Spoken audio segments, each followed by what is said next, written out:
Yo, what's Gucci, guys? Yo, what's Gucci, guys? What's Gucci? What's Gucci? Good. What the fuck is up? Why do you sound different though? Do you know what I'm Why saying? do I What? sound different? Okay, because I think you're walking around. Why are you walking around? You're going around places. Sit your ass down and talk to the microphone. Talk to the people. I'm literally sitting down. Yo, is there something wrong with my mic? I don't know. You sound a bit fucking sussy. Oh, yeah, you're right. I just heard myself on the stream. Hold on. You don't sound like the man I knew, bruh. Like, who kidnapped you?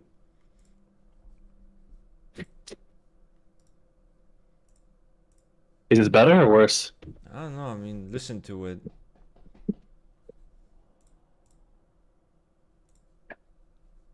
Testing. Hello, guys.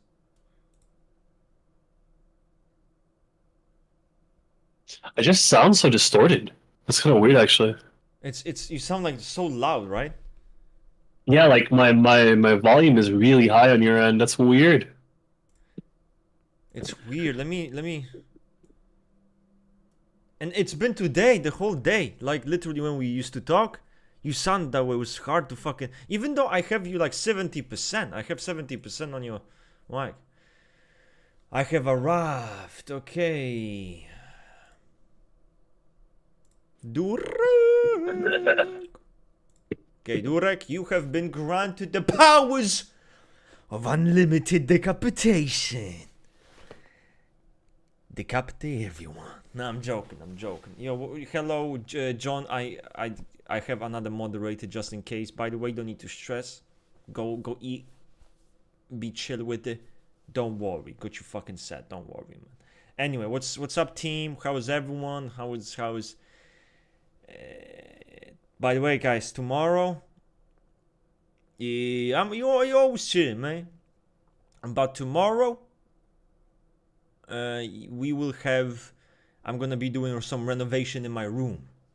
So I'm gonna be, so you know how this, you can see it, but this desk, I'm gonna basically be on the other side. That's what's gonna happen. I'm gonna be on the other side. So I'll miss you guys, and it was nice knowing you. It's nice knowing you.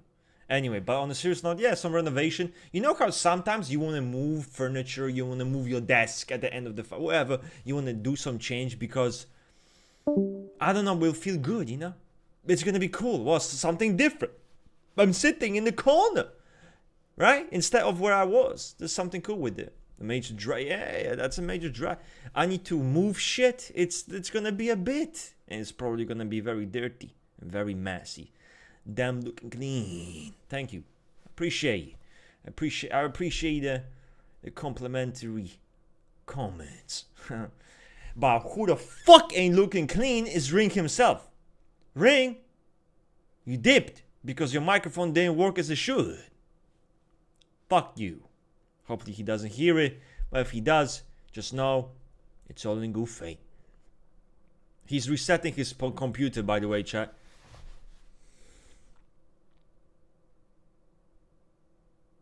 Do you plan on growing the mustache? I'm gonna be real with you. I was rocking the mustache. I'm like, listen, it's a different vibe, but nah. I'm going with a bit of a stubble look. Not the whole like looking like I just didn't shave for fucking 10 weeks. It's not my thing, to be honest, you know? Hair gets all in the fucking. It's just, come on, man.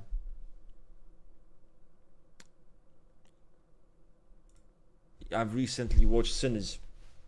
It was so good. Dude! Fuck! Guys, I tell you, I tell everybody, if you haven't seen the movie Sinners, you have to watch it. The movie is so fucking good, you know? It's a. Initially, I was watching it and I'm like, okay, this might not be that good. Because I'm like, fuck, it's like a gangster, the vampire. I remember I was loving it, then Remick got introduced, and I'm like, I don't know how I feel about this shit because I loved so far the gangster shit. I loved it, but now it's gonna be, now it's make or break because they're introducing this vampire. So I was kind of sus, but fuck, at the end of the movie, I watched the movie twice in cinemas. All right, check it. Okay, this is much better, I think. Can you speak? Yeah, what's up? Okay, I think this is better. Yeah. I need to look into the mic things later, but this should be good for at least the stream for right now. Okay, you sound good. Okay, cool. You sound You'll good. put a second. Welcome back. You did. I did it. Yeah, does involve SE ego. It does involve an SLE SP8. Like actually a quite good example, I would say. And it involves, I'm pretty sure, an IEE SP7 charlatan. One SE ego. One. By the way, if anyone's wondering, the topic today is transformation in Enneagram. Because that's what it is. Enneagram. Right? The only tool to grow, the only tool to transform. IESSP7, yay! And you know what's funny? I didn't even try to correlation type him. I just typed him in Socionics, and then I looked at his Enneagram, like, he looks very SP7. There you go. Which is the right way to do it. Now, do you know what would be a correlation typing for him? ILE SP7. That would be a very correlation typing, which I didn't do. Yes! Okay, Camboza. Camboza gets the right... See?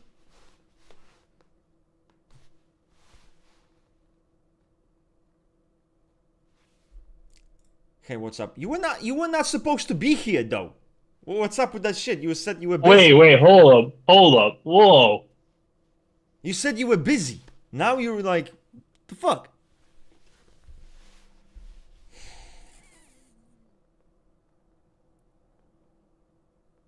I'm here for a moment. Okay. he's doing part-time today. Because I have Durek. Durek is the... Durek, should I decapitate the power? Nah, man, don't decapitate him. Let him stay. No, but don't. Let's keep it simple. Let's keep it simple. Let's not decapitate each other as moderators here. Just, oh, that's funny. But nah, it's all good. But well, happy Friday to you. Hopefully, Russ, what are your soldiers doing? my soldiers there. It's chaos within the ranks. That's all I can tell you. It's fucking chaos within the ranks. I mean, I just took a random. When I trust Durek. He's an SLI, which I trust him double. So, what's some of the most difficult times you've had typing someone? I like this question. Most difficult. I had some. Yourself? I feel like typing yourself can be one of the most difficult things to do. Which it's funny because you're like, oh, I know myself the best and. For sure, but it's not always. But when it comes to other people, I do know someone who I was so fucking impossible to type, but he's very old. You know, he's quite old, so maybe that's why. But holy fuck, it was. I'm not even sure if it's possible to type him now. But what I know for sure, it's an extroverted type. I think of some sorts in Socionics. You know, he was typed. Enneagram 8, sexual 2, social 2, sexual 8, social 8.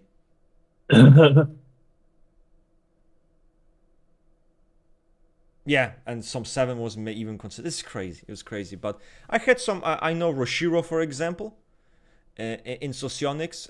Even though I know like Javier thinks he's an obvious like ILE, it's very fucking simple. And but Roshiro for me, one of the people that I know. Always so hard to type, you know, and maybe because I just didn't. I don't know. It's a bit difficult for me. It's also online. It's also online, you know. Online, it's harder, yeah, because I think if I knew the person, I would have such a more obvious understanding. It's how sometimes you look at someone and like I don't think he is this, but you don't know what he is. That's kind of it, you know.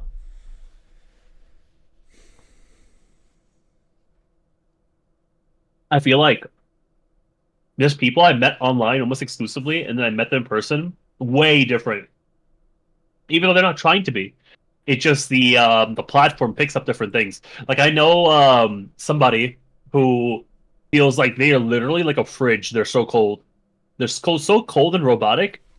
But then when I met them in real life, all their facial expressions were so vivid and big and large, and they had really good like physical movement, and their like physical empathy really came out. It was so different. It's so And I was just like, different when you whoa. talk to someone in person because you can. Yeah. There's this energy.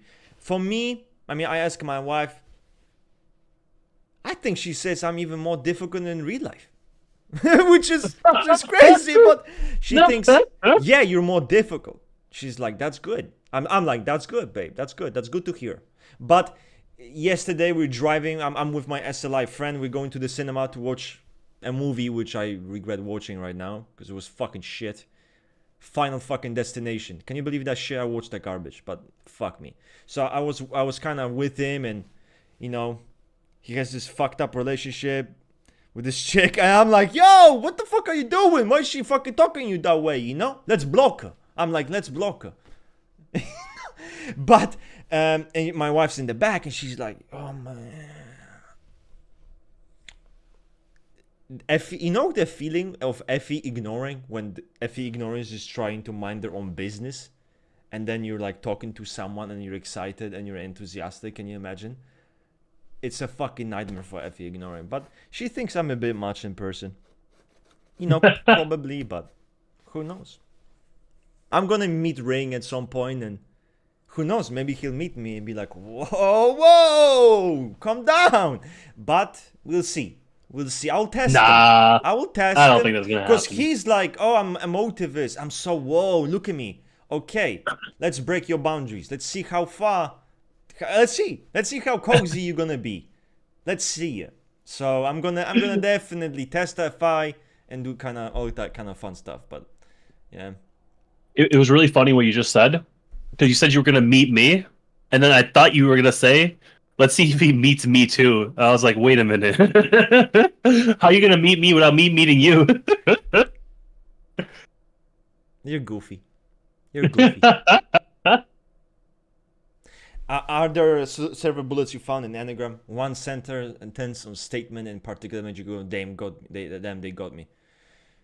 In what sense, by the way, do you mean silver bullets? Like what do you mean? Like someone says something and like, whoa, that describes me well, like stuff like that. Yeah. Hello, my fellow Polish friend. Yo, what's up, Jana Rada? How are you? Can I be called in stoic around strangers? I feel like it's such a loaded question. I think anyone can be called at some point. But what do you think about this question, Raven? Raven, for fuck's sake. Yo, sorry, Ray, sorry. Rain, what do you think about this question? Whoa! Hold up. You've confused me with like 3-4 people today. Yeah, and they're it's all a different mess. typologies. Today is a bit of a mess for you. Yeah, I know. You just take all these like knowledgeable typology people and you just blur them into one person. I'm understanding the cognition now. I'm gonna ignore it for now. Information's information, to be honest, at the end of the day. Whoa, they're just like, like physical chat GPTs. They're just chat GPTs that like, have bodies. I will be 100% honest, you do sound like ChatGPT. Today, I was looking at my wife, and then I looked at my wife, and we, the look when you're like nodding, the person's talking, and you're like, oh my god. And you were literally like ChatGPT. I thought you were like joking. I thought you were memeing, but I think it was serious. You were saying like this speech, and I'm like this guy sounds like ChatGPT. But I mean, it's a compliment, obviously. Yo, this fucking stream. Can I be called in stoic? What do you think? Yeah, you answer this correctly. Anyone can be cold and stoic. Yeah, okay. IE, LIE have the fucking charges that make them all warm and goofy, but like, not everyone has their fucking moments. And IE is an ethical type. They can hold back on their ethics whenever they fucking want to. They can hold back. So, yeah, this feels like true. Anyone can do it. It's plus it's not enough to type sound. In my opinion, SLI. So you're kind of cooked once you're using the fucking like subtypes like SLITE. No, SLITE doesn't mean shit. SP3 SLI.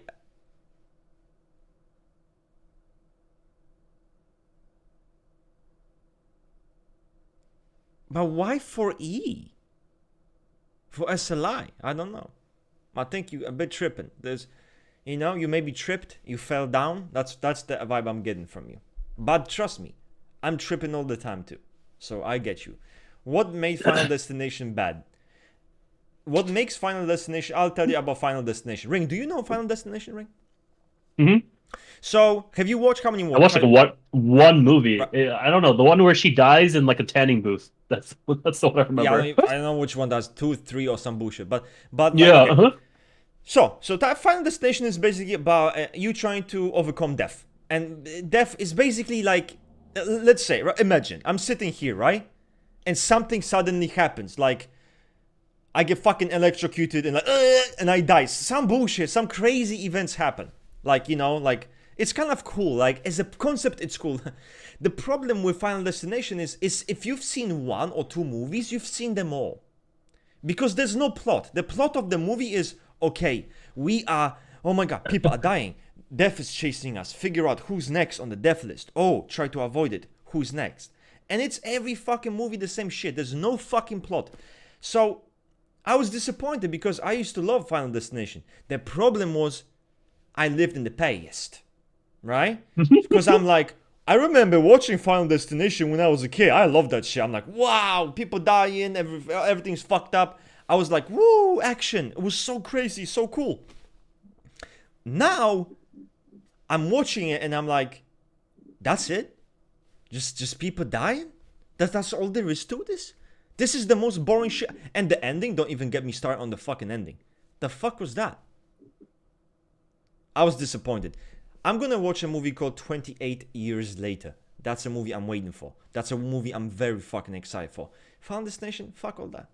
Fuck all that. Yeah, something that felt called you out, made you conscious of that behavior. To be honest, I feel... Okay, I'll tell you this, yeah? When I was reading Character and Neurosis Enneagram 8, and when Naranjo was going in depth about the defense mechanisms and how I was like genuinely like, and that's the first time I've seen it years ago, and now I'm like, holy fuck. And it's kind of funny because I was shitting on Naranjo because people were like, oh, you Naranjo, and I'm like, the fuck is Naranjo? Fuck Naranjo. You can't lead this motherfuckers. But it's kind of a pattern. But yeah, I was like, fuck Naranjo. Then I read this book. I'm like, this is the best thing I've ever read. This is like an actual in-depth understanding. So I felt so called the fuck out just by Character and Neurosis. Or even other books of Naranjo that talk about Enneagram 8. Like just... it's crazy when you think the same way as the book says, but then it explains it back to you in this just such a detailed way. It's crazy. It's so fucking crazy, but it's a nice feeling. And I feel like some people would read it and be like, wow, I don't want to be that. When I read Character and Neurosis 8, I was happy. I'm like, oh yeah, fuck yeah, this is great. That's what I thought to myself. I'm like, obviously, oh my god, I wasn't the healthiest. So when I was reading, I'm like, yeah, that's how we should. That's obviously I'm gonna be that way. Why else? How else would I be? I did not think that it was really bad. I was like, I don't know. It's a description that's exaggerated, yes, but I don't know. I think people are a bit dramatic. That's what I used to think to myself, Although reading it now, I'm like, yeah, it's a bit unhealthy, it's a bit unhealthy. Okay, how to tell the difference between FI and FE when both are expressive? Which one is more charismatic? Ring, that's for you. I'm looking at this and it's just like, when you actually see FI and FE, of course they kind of like work together really well, as well when you look about like ethical types. I'll say that when someone is talking to you, like the type of charisma that FE and FI have are like different. Like it's hard for me to. I see what you're trying to say. You're like, what if you're talking to like a SEE who has FE demonstrative, FI ego? What if you're talking to like an EII who's FI base and FE like like. And it's so different, right? Just because they're like, are you comparing FI creative? Are you comparing? If you're FI creative, you're FI demo. right? And it's like if you're FI based, you're FE ignoring. So those two come together. I can give him like what I can give him if like a really straightforward like in a vacuum type breakdown. You're gonna like someone who's FE because they know how to make you feel a certain emotion. Hmm. They Hmm. bring you up, they bring you down, they make you smile, they make you cry. You might like that, you know. I And think you like FE someone who's also. using FI. I think FE is so much. They can be very charismatic, but I feel like it can be a bit more measured, and that's where the charisma Mhm. comes. Like they can really inspire the room in such a good. That's how I view it. I think they can do that, but I don't fucking know, to be honest. To be I honest, agree I with don't you. know.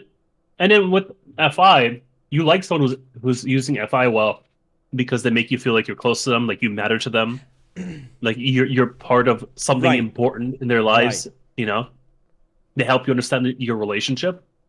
So those things can also happen literally at the same time. You exactly. know, intermixing together in the same person. Like it's kind of tough to be like when is what Exactly. happening? And also, I Hmm. would say it also depends on the individual. Maybe one EII is kind of weird and fucking, basement dwelling, and the other is kind of like charming. Although I would never fucking say EIIs are charismatic. Fucking never. I don't give a fuck. I'm not gonna call them that. I'm not. I refuse. I refuse. I'm not gonna call them that. Okay? So, yes, SCEs, obviously. IEs that don't fucking Juan. Probably the most charismatic of all types. The IE. Just a fucking. The most annoying. The most fucking annoying. Holy shit. Okay? But very charismatic and very charming all at the same time. Charisma and charm. Do you know what makes them that way, I think? They fucking give zero fucks. And that's the power. That's the FI shit. They fucking invade your boundaries. They get all cozy with you. They act like your bestie. Yeah, bro, whoa, expressive, fun. That's the way it is. I think with FE it's a bit different. Fuck all the FE shit anyway, man. So, high rust, healthiest. Yeah, I wouldn't go healthiest, but if I was to We're measure getting him health, there. 70, I'm 80%. If 100% is like that, I'm like 70, 80%. How do you teach an SPA to be less consumed? I'm actually friends. I keep fucking saying this a million times. I'm very good friends with an SPA, and I've known him for a while.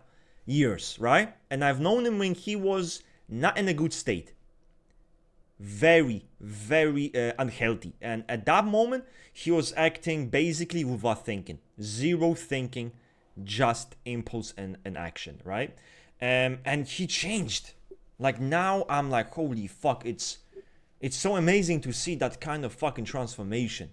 Fucking amazing. And and I've seen how that works with the SPA. I think with the SPA, with my relationship with him, it was just. The truth is, the person needs to recognize that what they're fucking doing is fucked up. And there is obviously the SPA is selfish, and they might not even recognize it. They might not recognize that they're so focused on what they want. So here you need to instill the value of compassion and empathy. But how do you do that? I think it would help also if the SPA has someone they care about. If they don't have anyone they care about, you're kind of fucked, because how are you going to convince someone like that to give a shit? But if you have someone they care about, you can kind of use that to make them understand, like, yeah, but you care about this person, right? You care about their needs and shit, and you can incorporate that into a bigger picture, which is applying that universally. But in the end, it's teaching compassion and teaching patience. And also, I think with the SPA, to make them remember that not everyone is the same way they are. And that's a very important one. There will be people who are weak. There will be people who are fragile, empathetic, super naive. But those are their fucking cross to bear, and you have your own. That's the way you deal with it. But it depends on circumstance. It depends on the person. My friend is an SP8, but he's one of the most generous people I've ever met in my entire life. Literally. Probably, yeah, one of the most generous people I've ever met. Yeah, it depends on the person. Some of them would just be fucking cooked, lost case. Some of them aren't that way. My friend wasn't that way, and that's it, you know. Let me proceed further. Your coffee post today was really nice, very informative. Most people should subscribe to. Oh, thank you, Christine. Yes, I'm trying to be more consistent with my coffee posts and with my blog posts to keep them nice and informational. You know, so I'm glad you enjoyed it. The issue with Final Destination, that somewhere along the line in franchise they prioritize the shock value. Yeah, but That's that's like what with happens most with horror. Hollywood. What you say, right? That's like with most horror. It's a lot more slop. It's for quick Slop. sensations and feelings, Slop. you know, and You then said it well. I think, would you agree that like horror is probably the shittiest genre when it comes to good quality movies? there's also comedy. They're fighting Oh neck and yeah, neck. I've known, right? Comedy is also shit, but horror, bro, it's so hard to find a good fucking horror movie. It's so hard. There are a few, obviously, from the top of my head, but fuck, it's a rarity finding a proper. That's why Sinners was such a surprise, because it's like, yeah, it's a movie about vampires, it's a horror movie. Yeah, okay, it's not a good territory, but we made it work. But he's right. Jason's definitely white. Jason's definitely white, and I'm pretty sure he even is in white. Wait, what? What the fuck? Okay, don't clip. I'm joking. I wanted to say right. White came out of that shit, so. Oh boy, clip him. Yeah, I mean, fuck. Listen. I say crazy shit sometimes, so you know. Unintentionally, actually. I don't think before I speak. Although I did change that, by the way. I think much more before I speak. By, I would say, 3, 4, 5 milliseconds. That's the usual difference. So, good evening, everyone. Hello, my friend. How are you? Paul, I never understood the LSI, TI, LSE, LSI, TSE. Why is there a subtype for the base in creative? There's like an elaborative contact and inert and how they're all different. I don't know. Rank, do you know anything about this fucking subtype shit? Yes, I hate it. People can't even understand basic socionics first. We're getting into subtypes. Please don't do that. Yeah, that's we're not even there yet. You're already justifying shit with this hyper complex shit. Just honestly focus on socionics, classic socionics. By the way, is the key here, right? Classic socionics. We use classical socionics on this channel. So basically, Oshra's writings. Just focus on that. Remove all the fancy shit. The fancy shit you can maybe get into once you understand the basics. But if you just jump to straight to fancy shit, it's the high likelihood you're gonna be like, well, I'm not an LSC, I'm just an SLITE. It's like, really, you know. Is classic socionics ILE similar to Western ILE? What do you think of that, Ring? Because I made a video on that. I want to know your take, though. Classic socionics ILE Yes. is being similar to Western ILE. Yep. This has been a hot topic recently. Hot. Yep. Okay. WSS to CS correlations. Yeah. What do we have? The classic socionics ILE is pedantic, kind of dry, but still upbeat. You know, likes those positive emotions. Not by charges, of course. You know, but like in general, they're kind of upbeat. They're sanguine. I'll say that the ILE in Western is even more upbeat, even more happy-go-lucky, optimistic, positive.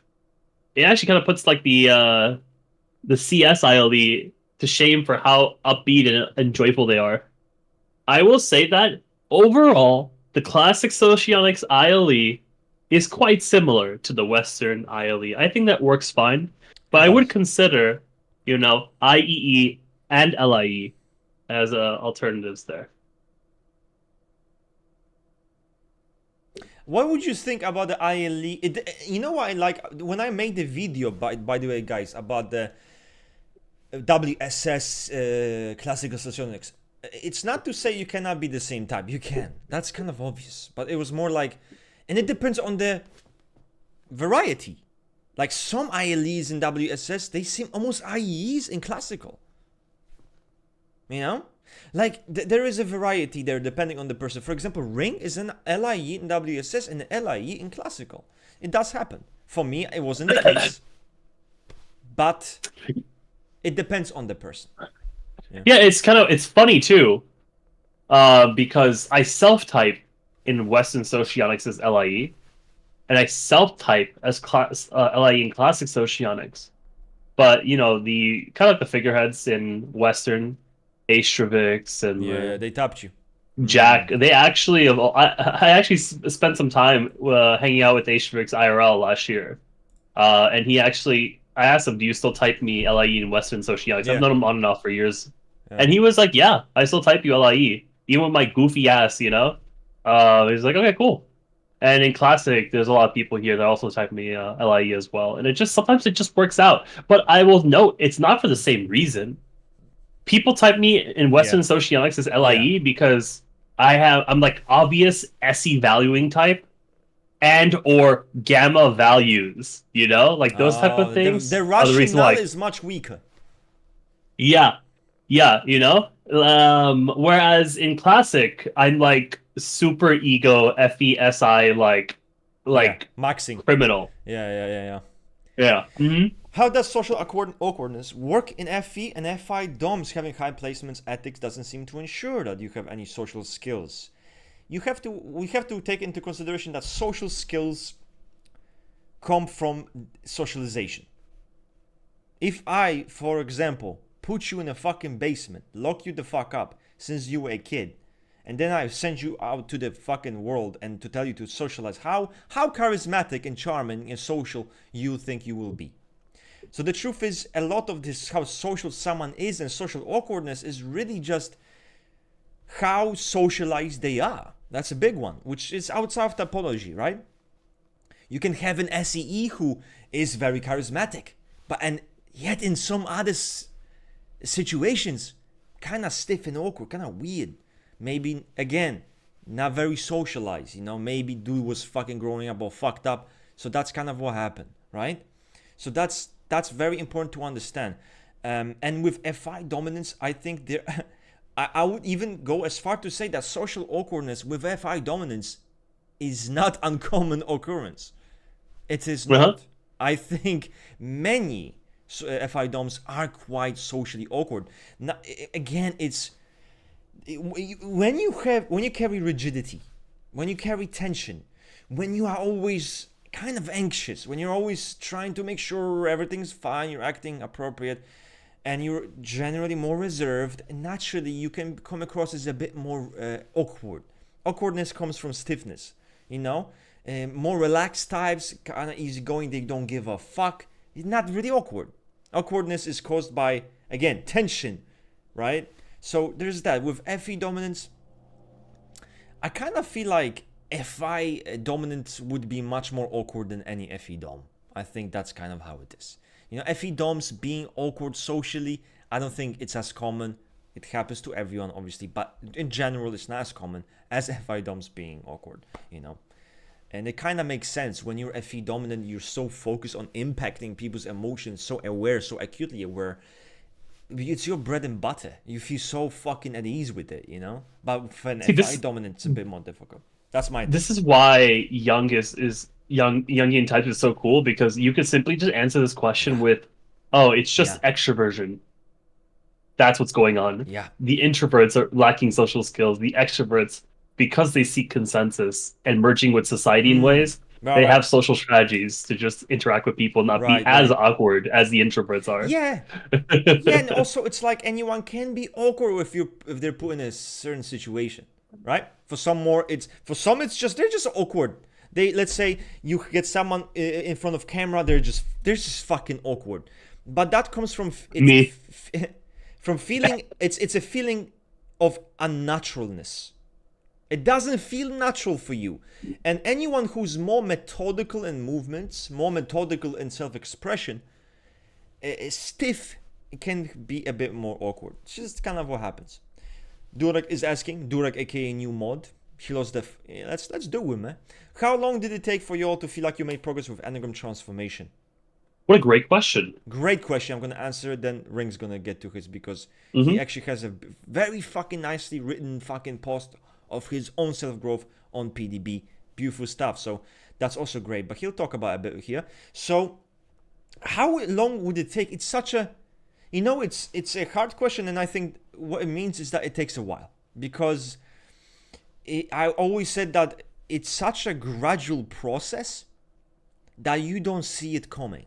That's how I would really experience it for myself. It's not snap of a finger. I still remember talking to my wife and maybe I said something to somebody. Maybe, I acted in a certain way. Again, just said something, and I think it's not that serious, or I don't care, or I don't give a fuck, or why does it matter? And I still remember, I did it. Okay, I'm trying to get better. And I do it again, and do it again, and do it again, and do it again, and fuck up again, fuck up fucking 100 times, but I fuck up less and less. It's becoming, it's like slowly but surely, things change. And you're like, fuck, 3 years passed, let's say, 2 years, And I would say for you to transform in 2 years, you can do a great progress in 2 years. That's what I think. 2 years, you can take great progress. 3 years, great progress. But it's always it's a gradual change, because when you're talking about Enneagram transformation, we have certain values and views of the world. For example, right? If I think that weak people should be decapitated, or like if I think weak people, I have no respect for them, right? I think they're fucking weak. So if something happens, I don't give a fuck. If let's say that's my view, or that you need to be strong and that kind of more hostile attitude, if that's the way I view the world, that's going to reflect in my attitude, correct? Like how I feel towards people, how I act. Because if I hold a view that the world's rough, you can't be a pussy, I'm not going to have much empathy, right? If someone's in pain, I wouldn't give a fuck. Why are they complaining? What is this shit? Stop annoying me, right? So this mindset, so what happens is once you change your mindset and your worldview, for example, you understand that just because you dominate someone, just because you domineer them, right? And they are passive, more passive than you, or they're afraid of you. And once you realize that does not equate strength in any way, and once you understand that someone being soft, someone being empathetic, someone being vulnerable doesn't equate to weakness, Preach. That's when it changes. Because once you equate strength and weakness to different values, that gets reflected in how you approach to people. I don't think that anymore. Now I don't judge people the same way. Within reason. So obviously we are all neurotic at times. So when I do act a bit more that way, yes, my temper is fucking there, and I have no patience. Especially when some people are acting dramatic. I think dramatic and histrionic about shit. I don't think they should suck it the fuck up. I still can have those feelings, but it's not common. In general, that's what it is. You change your values and your worldview, then because the worldview is changed, you change your attitude. But this takes time. Because your initial response, guess what, to transformation is going to be, I like the way I am though, right? I don't want to change. I love the way I am. Especially for me, it was it's almost like you're afraid of changing, because you're afraid you're going to lose whatever protects you. That's the feeling, that if I change, I'm so invincible right now. I feel like Superman. Like, I view myself like I'm Superman. So what the fuck? So what now? Now I'm gonna lose that thing, And that's part of growth. You need to commit to it. And slowly it will change. You will now want to do it. You'll be like, I don't want to change. Why do I need help? I don't fucking need help. You people need help. I feel great. And maybe you do genuinely think you feel great. But just because you feel great doesn't mean you should not change. What if you feel great, but the way you are is destructive to your relationships? right? So you have to stop being egocentric. But my advice is, as you said, change your worldview. Then the impact will come. That's it from me. Now, sorry, I was rambling. No, you weren't rambling. That was really good. People need to hear that because people always assume that Enneagram neuroses feel bad. No, they feel really good.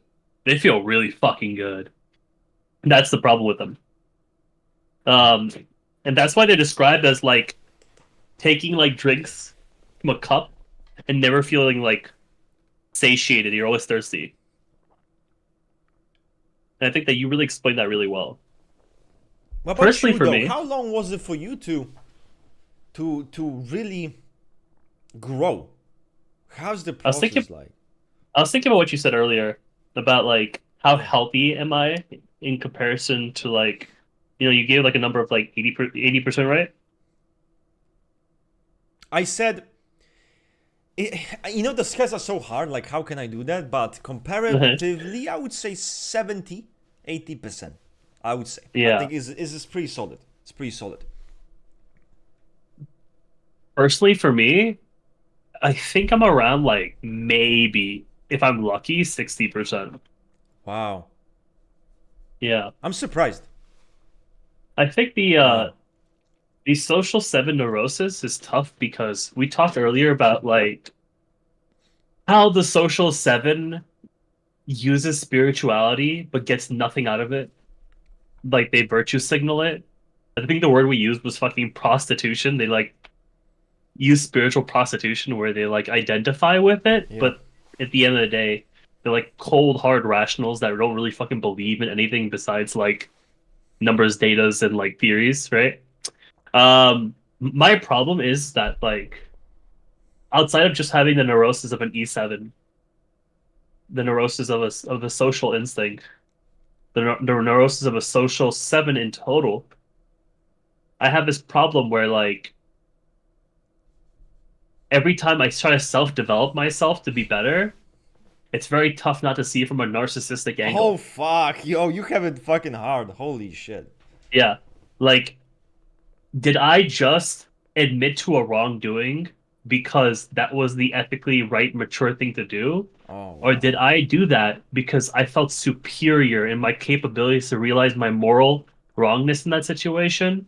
That I'm able to seek forgiveness because of how ethically developed I am or some shit, So right? how do Like you when I say how do ethic, I'm you like not like socionics, I'm talking like actual but ethics. how do you navigate that though? How do you That's navigate why that? that's why I'm like I love conversations where it's like, do the ends justify the means? You know? Or Okay. because like utilitarian perspectives on this is like the ends justify the means. If I kill you right now, but that led to like 20 people being alive later, I should technically kill you using utilitarian philosophy, right? But I shouldn't do that either, because I'm gonna get the you will copyright. also die. So it's like this kind of this conundrum, right? Yeah, it's a bit of a conundrum. It's a bit. Like, Yeah. obviously me getting decapitated, it could be worse, right?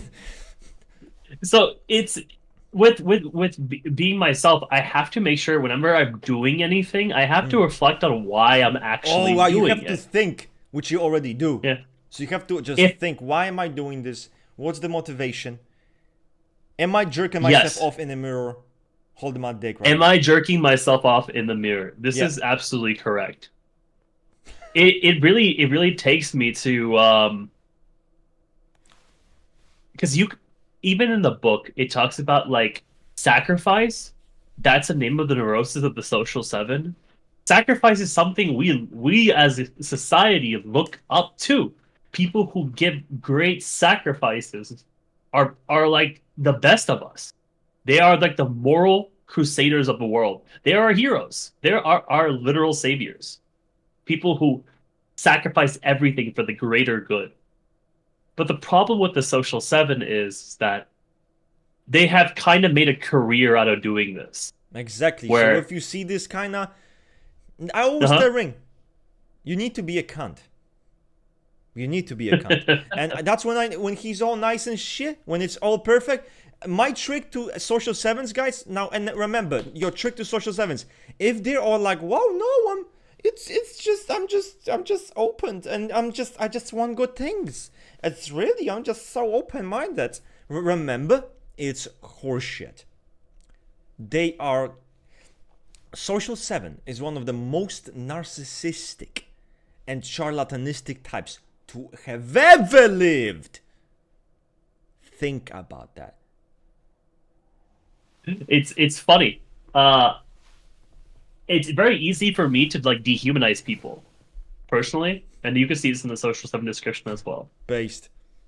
I yeah, based. Yo, real. But Real. seriously, it's really easy for me to dehumanize people. I view myself as someone who doesn't need anything or anyone. That with my mind I can solve all my problems.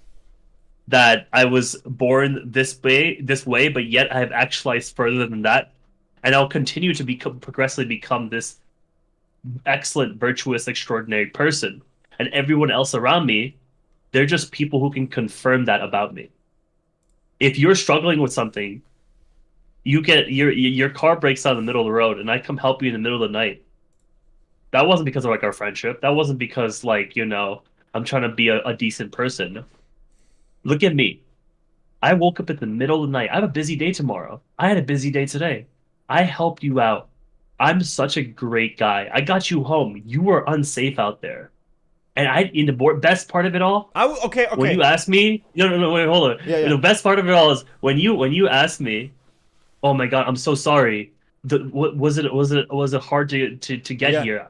I tell you, nah, it was a piece of cake. I'm happy to be here, even if it took me everything to get there.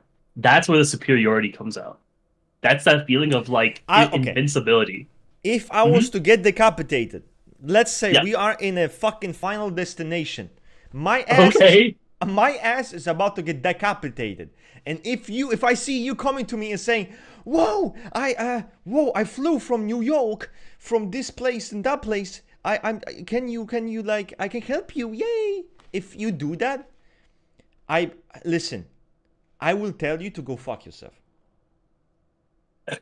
I will say, I don't want you, come on, I don't want your help. And I will get decapitated. I would rather get decapitated, unironically, than have your fucking fake ass try to help me.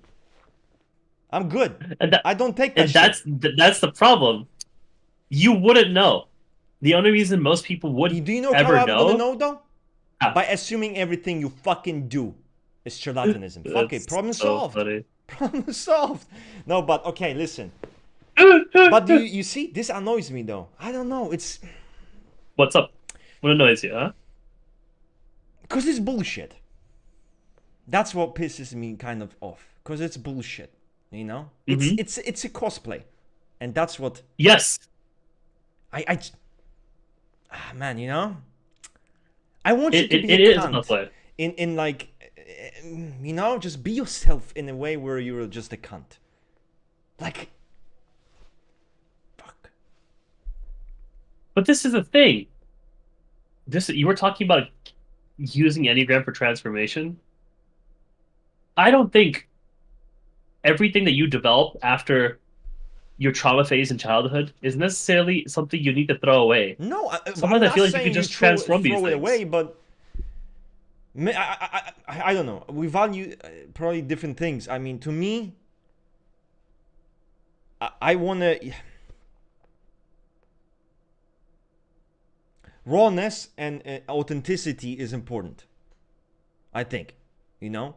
And I'm not saying you're being unauthentic. I'm not saying the social sevens are unauthentic, but it's like, if you know, if you're narcissistic, maybe it's just fucking better be fucking narcissistic, because I can respect that shit, you know, because you're like, fuck that, I'm a douchebag, or you know, at least it's like the lesser evil in a sense, in my eyes, because it's like, you know, because like, you know what you're dealing with, but with some social sevens, you don't know what you're dealing with.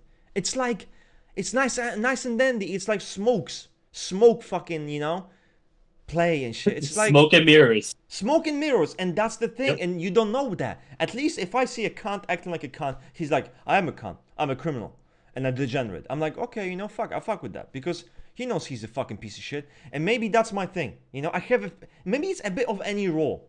I get a fucking bit irky if there must be consistency. Be a cunt, but just own up who the fuck you are. I always say this shit to people. You know, if you lack motivation and let's say you know you're trying to work out but you're a fucking fat ass, tell me you're a fucking fat ass because you like to fucking eat chips and you are a lazy piece of shit. Tell me that, and I'm gonna tell you that's fine.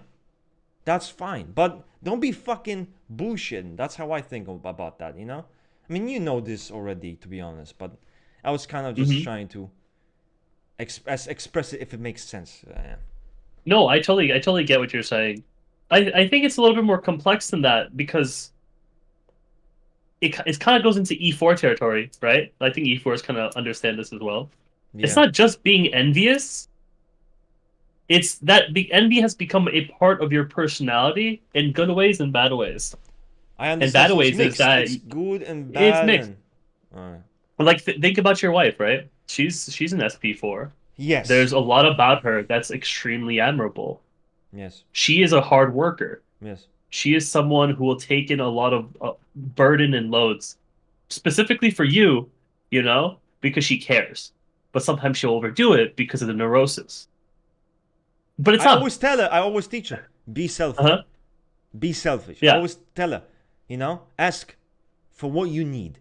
And ask for what you want. That's why I taught her. Ask for what the fuck you want. It's if he's very uncomfortable to ask, oh, I have needs. I want this. I want that. No, fucking let's go. Ask anything. Be selfish. You want to come to the fucking room, steal my fucking shit? Steal my shit. I'll be pissed. I'm going to be very pissed. But at the end of the day, I taught you to steal my shit. It's me saying, now you feel free enough to steal my fucking sandwich or get a bite of my dumpling. Fuck that. And you have pride about that. I like that shit. I love that shit, you know? That's how this goes. No, I get it, you know? And then you make some really good points. But E4 is interesting because that the same place of envy has also led to them to the place of having genuine, authentic empathy for others, you know, especially the underdog. And I think that's so interesting that something that's fundamentally a bad thing has given them a superior quality of true empathy. And I mean superior, I mean like a good way. I think the way I'm viewing what you're talking about is too one-dimensional. It's like in any nuance. That's why I just see it as like, oh, you know, it's not aligning with the person's true desires. And I'm always been, you know, I always believe in the mentality that, you know, if I'm going to be a fucking prick, I know I'm going to be a prick. And I'm not going to make two fucking lies about that, you know? Like, I always believed that. But back in, at least when I was, when I was neurotic, that's how I believed. But I understand it's not as simple. I love what you do and what the Social 7 does. It's genuinely for the good. But it's mixed in. That's what I believe. And that's what I believe, too, that if you get healthier, don't lose these things that have genuinely become you. If you are like 25 years old, you are an E4, because of your trauma, you now have a crazy capability of true empathy. Do you throw that away because the way you developed that capability was how you manifested your trauma? No. What I would do is I would keep that about me. That part of you. And then try to mitigate the rest. You know, and that's exactly what I'm trying to do with being a social 7. Being a benevolent, altruistic, intelligent person who feels like they can do it all is not always bad. If you are doing it for the truly right, authentic internal reasons that are for the greater good of the people you care about, the greater good of yourself, and then the greater good of the actual world. It's not to get any sort of narcissistic, existential, gluttonous hit to your fucking cranium. At the end of the day, it's not for validation. If you you help someone, even if no one knew that you did, that's why you did it, because it was the right thing to do. Exactly. So that's why I try to do that. I don't try to dehumanize people. I don't already assume that I know everything, you know, that I'm like the most intelligent person in the room. I like to be humble now, you know, and I actually try to be humble and talk about my weaknesses. Mr. Humility. Mr. Humility. No, but I get you. Okay. Yeah, We it's have tough. so much shit to. Okay. Can 1V That's struggle it. with motivation and procrastination? Go. Yeah, you kidding me? Any That's the person can. funniest question. Yeah, like that's. I'm guessing that's where you end it, right? You don't continue Yeah, with it, right? because 1V at his current state in the community is still sigmified. Okay, Yeah, like hyper everyone can disciplined, have. mega fucking try hard. Yeah, yeah. Yeah, for most of the community, your average 1V is an E8, and I guarantee you they're not hyperactive all the time. No, call A no. lot of times they just want to fucking have a good Yeah, ass time, watch a movie, yeah. play their video And games. besides, when They're they're hyperactive, people think what they're hyperactive about work. Really? Like if I'm hyperactive, it's if you yeah, give me two choices, be hyperactive about the shit you want to do, or be hyperactive about your work. Of course, I'm gonna pick the first one. The hyperactivity of 8 isn't even work. It's fucking everything else that they like to do that's fun to them. Like you know what's really funny, why? Russ? It's like the way people might describe, oh yeah, 1Vs, they're like highly motivated. They never procrastinate everything and get all their shit done, right? If I Yeah, said that right now, most people in the chat would agree. And I'll tell them, guess what? I just described the fucking SP3.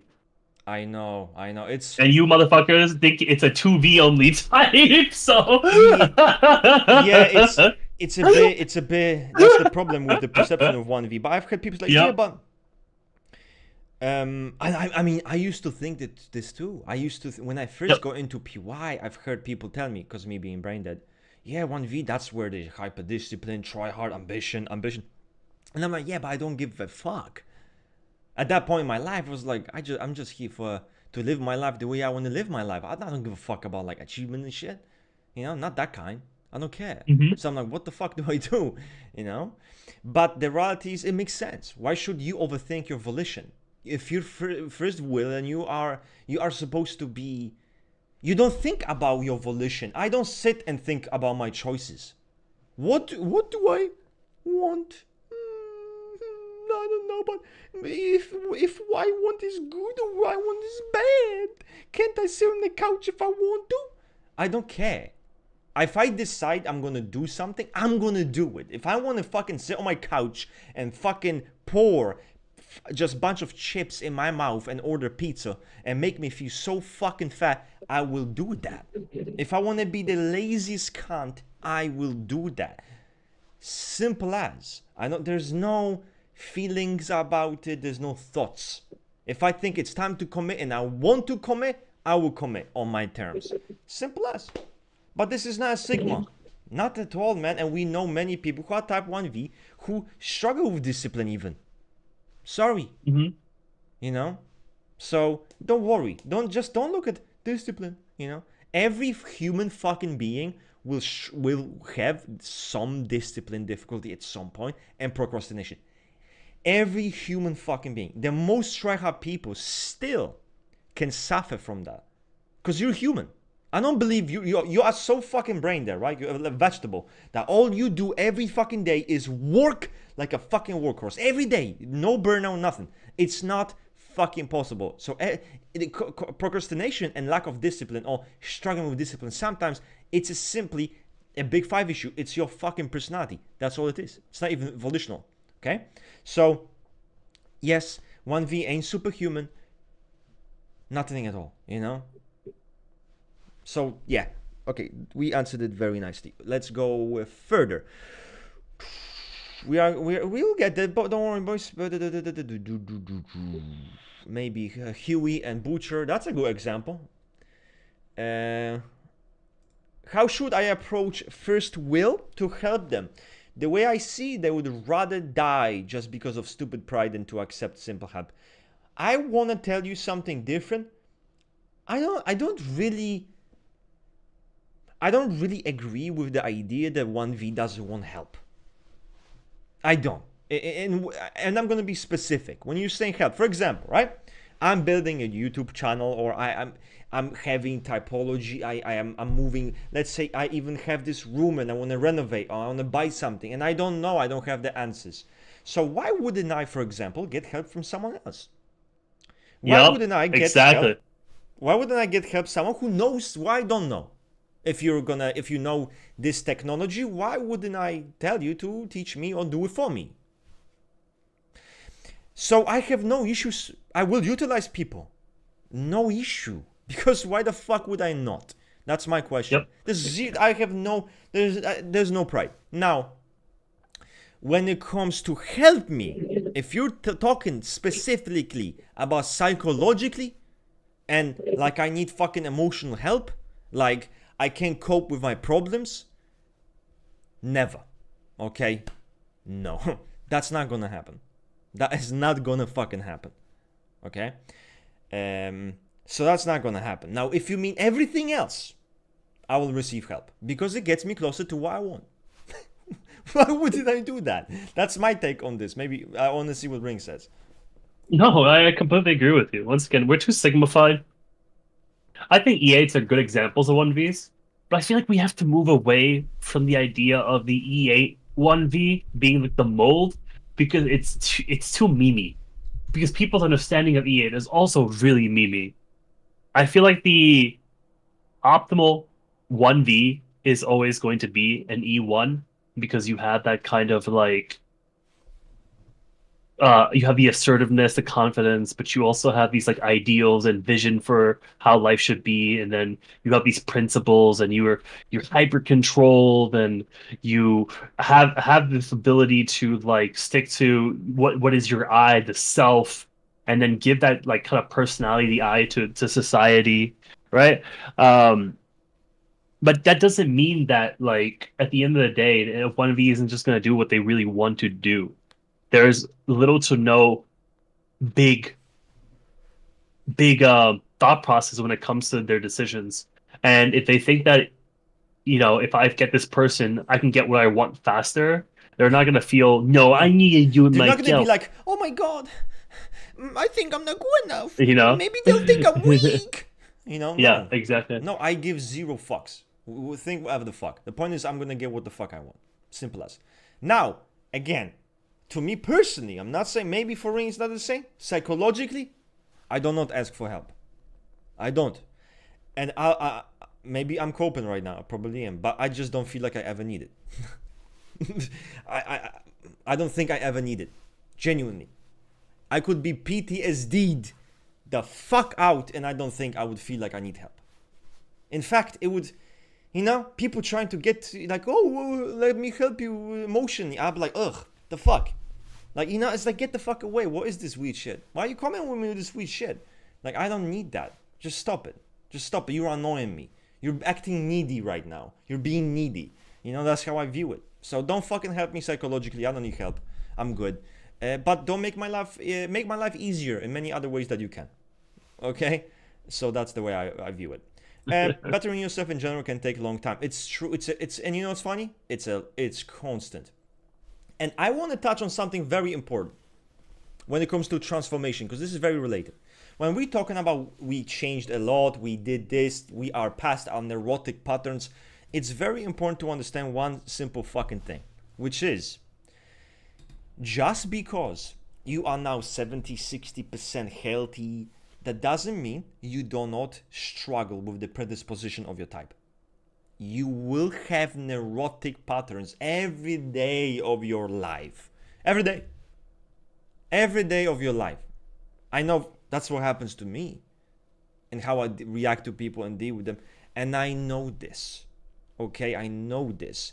Those neurotic patterns will come back. They will be less extreme. And now, for example, if I say something or I act angry about something, I now know, instead of never admitting or never even seeing the person's perspective, to, okay, maybe I was mean. I shouldn't have done that. I was insensitive.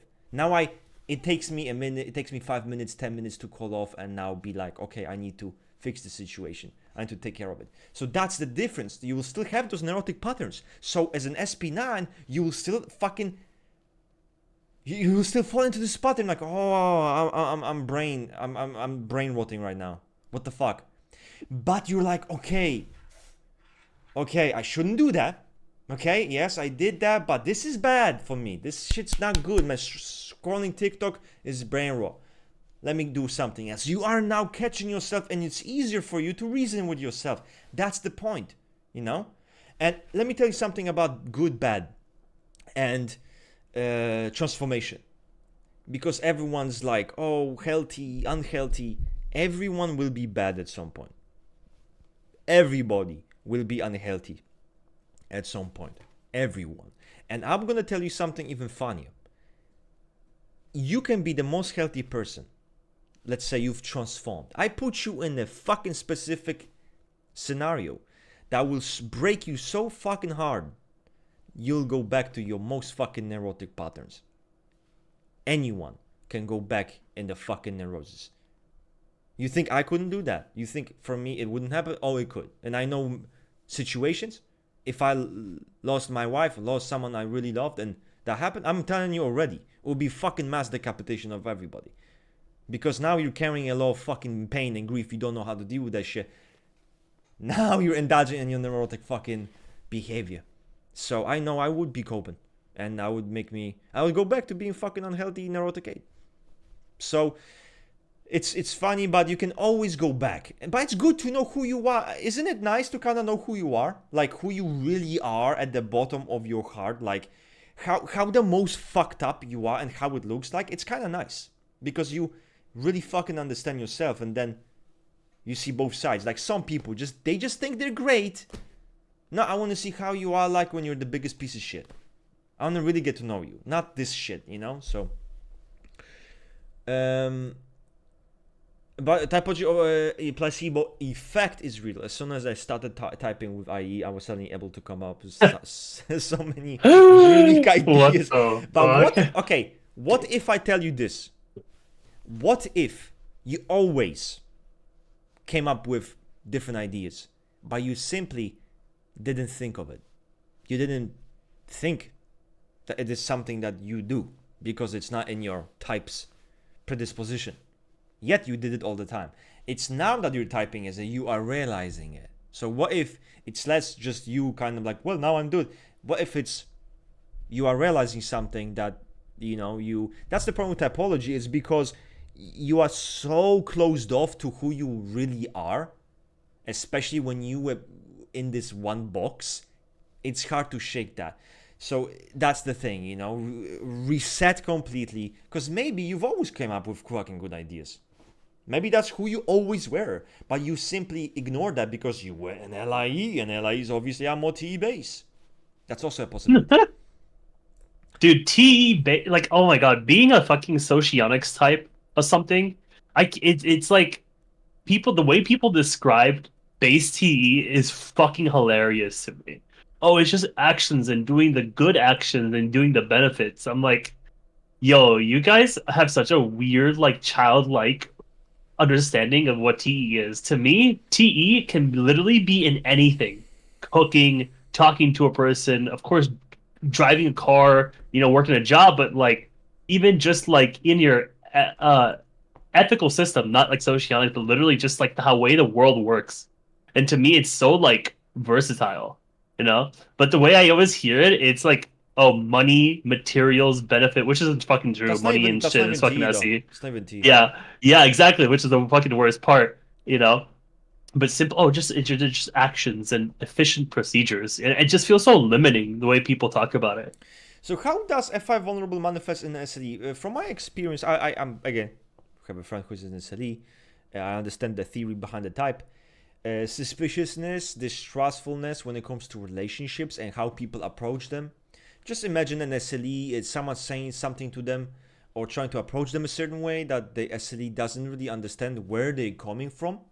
They might be very distrustful about the person's intentions. Closed off, cynical, kind of guarded, and kind of is very edgy about that kind of thing. Rigid in relationships. I think an SLE can be in a relationship where it's so fucked up and he still doesn't want to let go. Because you just can't. Just fucking FI, they can't. It's so fucking rigid.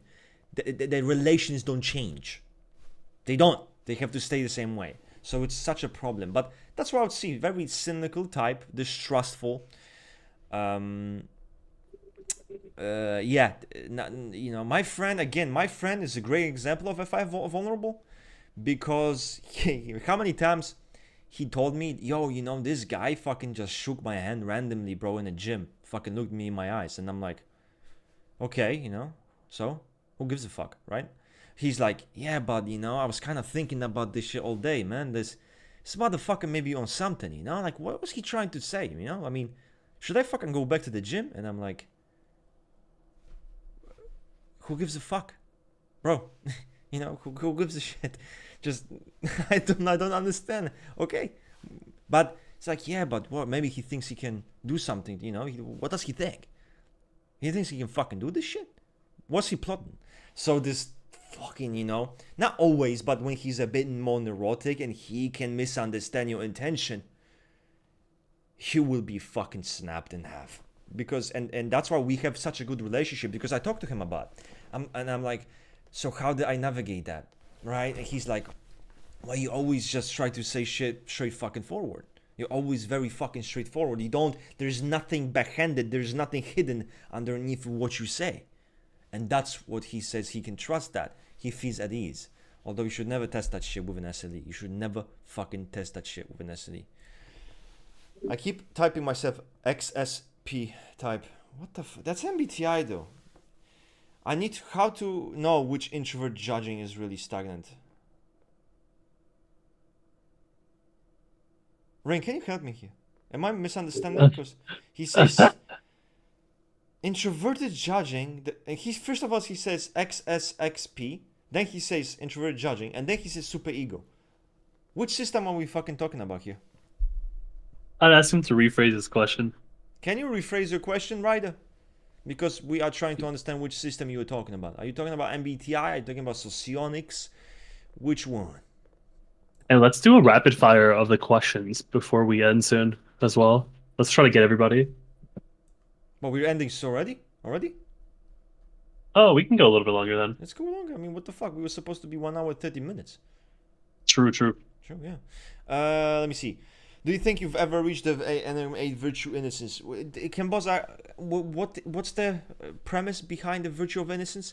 If it means like getting in touch with the innocence of self and others, I would say so. I would think I'm at that point, you know.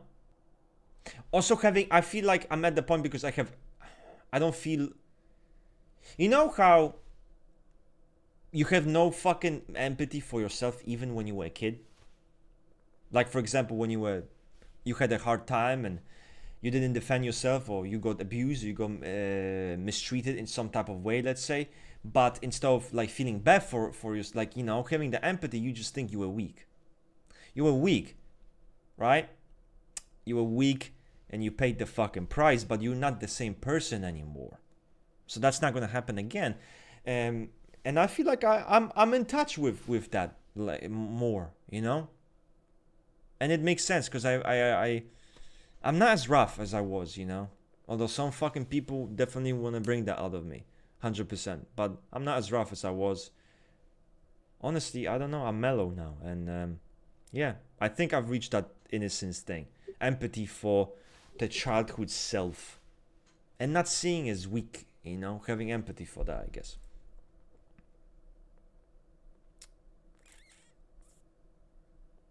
You guys should remind me of what you guys understand by your coined term of Enneagram fundamentalism, because I always feel that the image of all people on the planet cannot be divided by 27 types.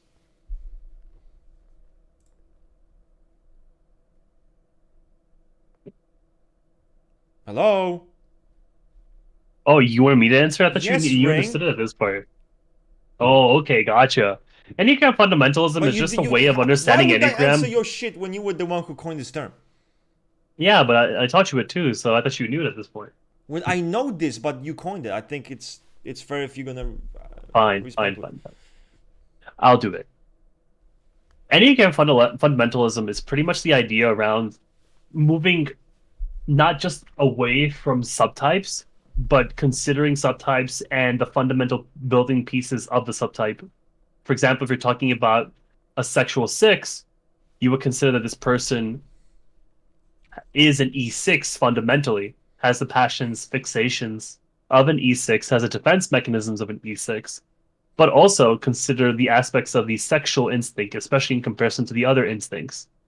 Keeping all that in mind, then comparing considering the sexual six subtype as a whole as well. So the fundamentalism about it is to go back to the basics of how they created the sexual six.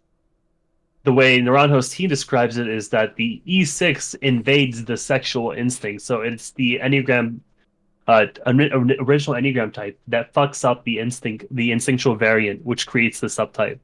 And it's really just talking about that.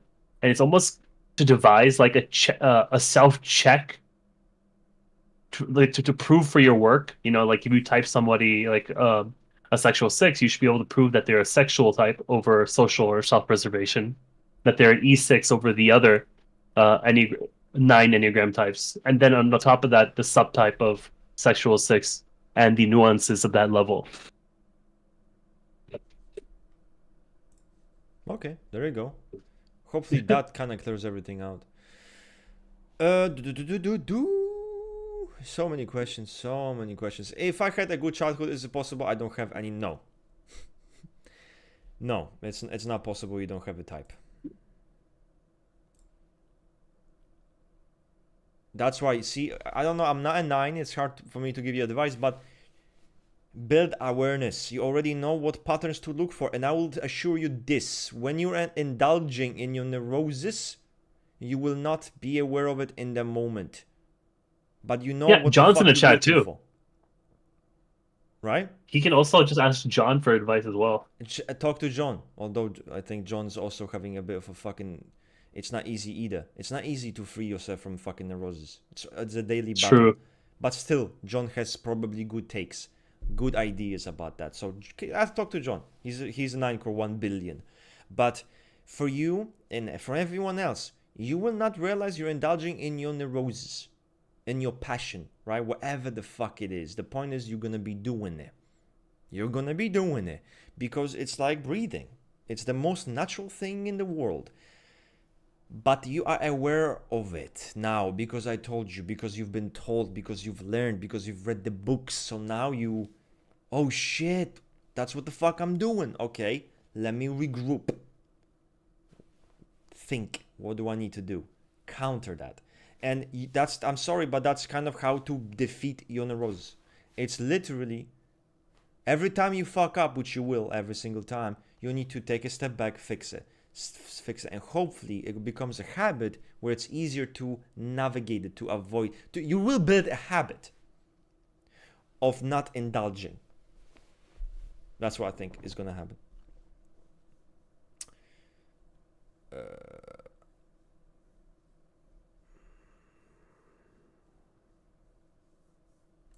Do social sevens mask their narcissism mostly, or do they openly show it?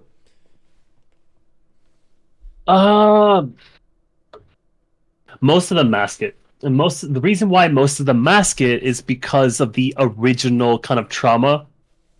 Social sevens had unfairly their parents, or usually their maternal side, the mother, project onto them all their good aspects, being smart, enthusiastic, funny, ambitious, you name it, right? And they internalize these aspects about them and make it part of their overall true personality. You know, like they like to emphasize all these good parts of them and then rejecting and restricting the parts of them that don't fit that ideal mold they have for themselves. Due to this, most social sevens are not openly narcissistic because it goes against that quote-unquote good boy personality that they have. So I would say that most social sevens are not openly narcissistic, but you have social sevens play around the idea of being narcissistic. You know, like they'll joke about it. They'll drop it like almost like for fun.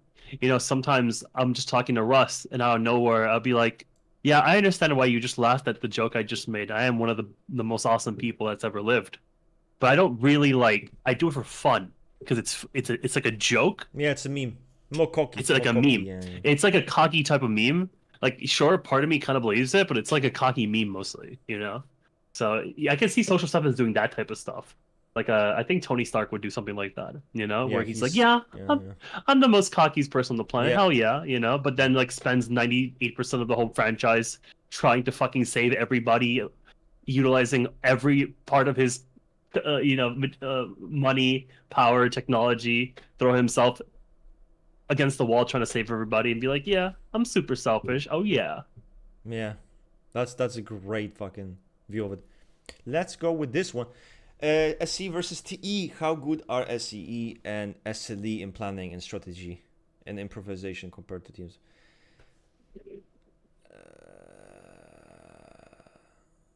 I when you're talking about it's good to say which ones. SLE versus who? SCE and LSC, they should not have much fucking in common. They shouldn't. Unless you are just so fucking clueless, which happens. But holy shit, they shouldn't. You need to understand this thing, right? SCE is not a Sigma who's a logical, like, so great, planning, whoa, he's business savvy, ooh. No, this is a fucking ethical type who needs other people and utilizes other people and has advisors to help him deal with the objective logical world. That's the SE. That's how it's supposed to be. They can be tactical, great at that, reacting in the moment, understanding what might happen. But if you're expecting fucking planning, elaborate, no, that's too much. I think even an SLE wouldn't do that. But Ring, what you think of this question? I think that they would struggle in comparison to like an LSE, right? Yeah. I think I would say in most scenarios, proactive rationalization of upcoming events are going to be better handled by LSEs and LIEs. Yeah, I would agree.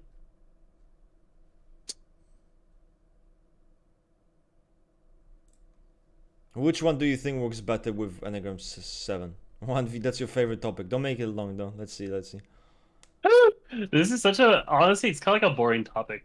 I think in general, E7 core is low volition. I think that both sexual 7 and SP7 are examples of that being low volition. However, the social 7, just like the social 2 in the E2 family, is an exception because they're highly self-restrictive. They have giant amount of self-grandiosity. They're really hyper-controlled, vicious, and they're extremely self-positive to the point that it would be almost criminal to type the social 2 and the social 7 as anything outside of being 1V. There you go. I'm looking at something right now. VLEF SP8. What the fuck? There's no way you must have like you definitely wrote that wrong. There's no way. Did you just do that? For FSPA, did you fucking just do that? Delete that shit. Someone fucking remove the message. And decapitate him too. I'm joking, don't decapitate, I know him. But come on. Okay? That was a close one. That was a close one. But I've heard many people say they don't like social 7 and 1V. But why? Oh yeah, I can tell you that. Tell them. It's mostly due to misunderstandings about the type. Social 7 is probably the most complex neurosis of any of the subtypes.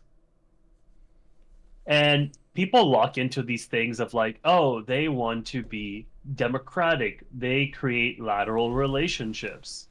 Horizontal relationships. There are people that have difficulty with conflict. They don't challenge authority. They're obedient. I'm going to give you guys a little passage from the social 7 to get you like what is the actual like underlying belief that the social 7 has to get you inside the cognition. Okay? The social 7's goal is to be extraordinary at the narcissistic level and to have people perceive them like that. The sun, aka the social 7, will save themselves Their mother, which we always talk about how the mother has that issue, the projection of the ideal, and the world. Meanwhile, they devalue the father. They want to surpass the father. This is literally in the book. Defeat him and make up for his mistakes. That's like the inner goal of the social seven, is to save the mother, save the world, surpass the father, defeat him, and make up for his mistakes. That is nothing. That's, you know what you besides call a that? 1B type. Big Daddy Dom. Big Daddy Dom. Yeah, it's really fucking funny. There's another thing that I was talking to just Russ today about. Social sevens have that issue with conflicting with authority. Do you know why social sevens have an issue with conflicting with authority? It sounds like actually in the book really well. The reason why is because it goes against their ideals, which they have set, their self ideals that they have created and morphed. But in addition to that, to go against authority is to recognize an authority exists in the first place, which they refuse to do. That is why they don't confront authority, because they don't recognize authority. This is literally once again in the book. What you guys don't know is that this guy's very 1V, and he's a Sigma. And you guys have outdated understanding of Sigmas. He's a Sigma, because he's not gonna yell against authority, get into fucking arguments and start spreading out. No. He's gonna do it differently. Yeah. He will simply be chilling, but he'll think he's your dad.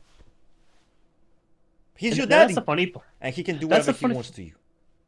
But here's the thing, Russ, that's the funny part. If I said to anyone here that quote about them surpassing their father, saving the world, and I said that was social too, no one would bat their eyes. No one will think about it twice. They'll be like, yeah, of course. True. But once I said social seven, it's like, what? That's crazy. I thought they were passive volition. No, this is a person who literally has such innate anger towards the paternal in this life that they don't recognize authority. They don't do it. They're above it. That's why Naranjo calls them the most narcissistic E7, the most schizoid, and the most intellectual. That's why I look at everyone from the ivory tower. They don't recognize or engage with society in the same way. All right. I said enough. I'm yapping now. Don't worry, we like it when you yapping. Don't worry. To what extent does lust express differently in all Enneagram? In 3 Enneagram 8s, I think all 3 8s are pretty much the same when it comes to how do they satisfy their lust. It's a hard question because you don't have the book. So you will not know exactly what the fuck's the difference and how precisely and all 3 subtypes will satisfy their lust. That fucking book, bro. It needs to come out. How can you do that? And do I think it's expressed the same? I don't think so. I don't think so. I think, yes, probably. You can make an argument that there's definitely something to it. Like you read Karl Marx and you kind of can be like, I can see how there is the lust express, he was a fucking dickhead. And you can say that, well, look, there's this lust. But of course, but you also see how it was directed, oh, wow, look at me. I have creating this system where the oppressed motherfuckers making ideology for them. He was inspiring a lot of people to fuck shit up. He was even known to go around debating with people, with his friends, and then be like, oh, let's beat up the police officers, literally, Yeah. That's Karl Marx. So you can say he's just like Socrates too. And Socrates was the same way. So you definitely can see that's lust. And it's like, it's more so where I would say it's how it's transformed and where it's directed. With Marx, it was all about, again, doing it. He created the fucking ideology at the end of the day, but he was a piece of shit. He was a piece of shit. But he did care about the poor. I think he cared about how people should work and what they shouldn't work and how the fucking money should and resources should be handled. La la la la. He was definitely fucking pricky about that. And that's kind of how the manifestation would differ. As far as we know as of right now, based on the examples, that's how it is. You know, Marx. I like to use Marx because very socialite, blueprinted, and very much of a domineering, tyrannical, exploitative piece of shit. Yet many people think Marx was the best thing that has happened since fucking sliced bread. Yum. That's the thing. You know, they many think he's a fucking great guy, but yet many that know him did think he was kind of a piece of shit. So there is that, you know. But maybe you know something I don't know. I'm open, man. I'm open to it. What do you think of the relationship between logical, intuitive, and physics? Bruce Lee would be considered sensing base on any first brush. Bruce Lee would be considered SC base and INCY, but when I was understanding why the ILE take was made for him, it made more sense. Because this is someone who was all about be like water, transform any limitations. There's no limitations. There's nothing there. You are just anything you want to be. There's nothing. Oh my god. Who needs a fucking new school of fighting? Fuck all that. Let's create a school of non-school. Whoa. Breaking, you know. He's doing many things that, to be honest, he kind of make his own way. Created a system in a way that an SCE doesn't. That's why, for example, SCE Karl Marx is terrible. That's why Osho types him ILE. You know, you don't do that. You do not create your own systems if you are TI vulnerable. I wouldn't be able to produce anything new with my TI. Nothing new. It's not gonna happen. And you will not catch me fucking growing up, writing in a book, creating new fucking systems and shit. That's not gonna happen. It's not gonna happen. It's not possible. Simple the fuck as. Can someone still be Enneagram 6 if they're relaxed in general and don't like hierarchy? Are those super important traits? The 6 is hierarchical, from what I understand of reading the Naranjo comparison of types. It is hierarchical.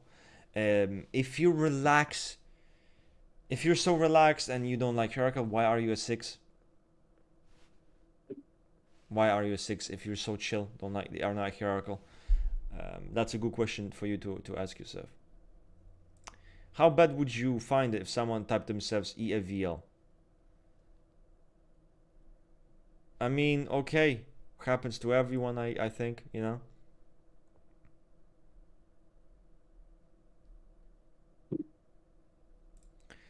Yes, you should say it again.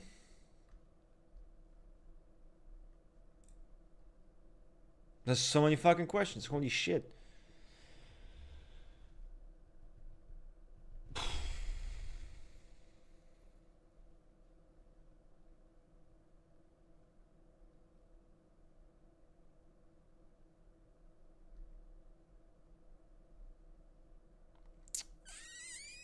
We gotta grab all these questions, huh? Ring, what things should I tell to Social 7 to flatter them? Should my compliments be direct? This motherfucker is scheming. Look at him. Oh my. Okay, here's the trick, okay, Scorpion?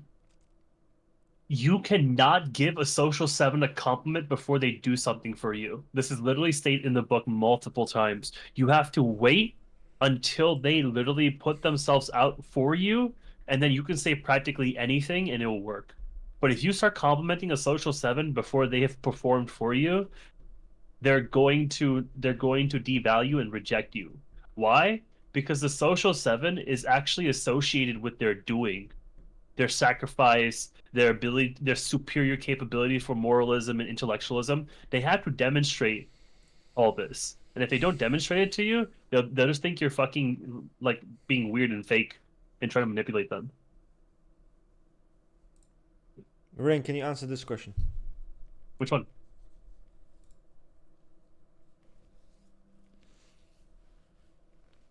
You see it? Differentiate E9 E4. E9 seems like they have false lack of the 4 and 5 sometimes. Self-erasure. E4s don't do self-erasure. That's a big thing. E4s have lack, where E9s have self-erasure. In one way or another, the E9 merges and deprioritizes and almost camouflages the self that they have, their personality. The E4 does not do that. The E4 actually hyper manifests the personality, but talks about how it's lacking, it's corrupted, it's not good enough, it's worse than others. So at one point you have like a fixation on the personality, and in one place you have a fixation to merge the personality or to make it go away. So there's actually a big difference. I wanna wait. For fuck's sake, how can an II be TE vulnerable when they're LEVF? Wait, because logic in Yeah. psychosophy is not the same thing as logic It's in not. socionics. It's not that simple. It's Yeah. not that simple. You know. It's not that simple because a lot of that, to be honest with you, a lot of that NI base, TI mobilizing, TE vulnerable kind of creates a lot of logical rigidity. And like logic in psychosophy isn't just logic. It's mind, it's ideas, it's stuff like that. So it kind of goes beyond that. But to be honest, I would not try to correlate fucking socionics to psychosophy personally. I feel like it's not gonna go that well for you. You know, maybe you might have easier time with Enneagram. That's what I think. But yeah. Why is it's not? But it's not low volition because he already explained it. Thoughts on EFLV S69? That's for you, Rain.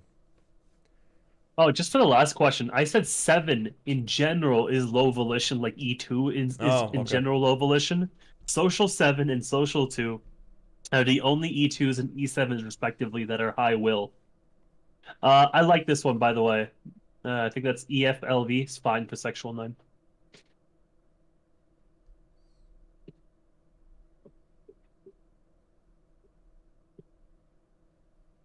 Sexual 5 against sexual 5 in terms of pursuit of knowledge. They're so fucking different. They're so fucking different. Because the 5 core is it's avarice. It's fucking, you're like comparing the one of the most exhibitionistic types, which is sexual 7, to fucking Enneagram 5.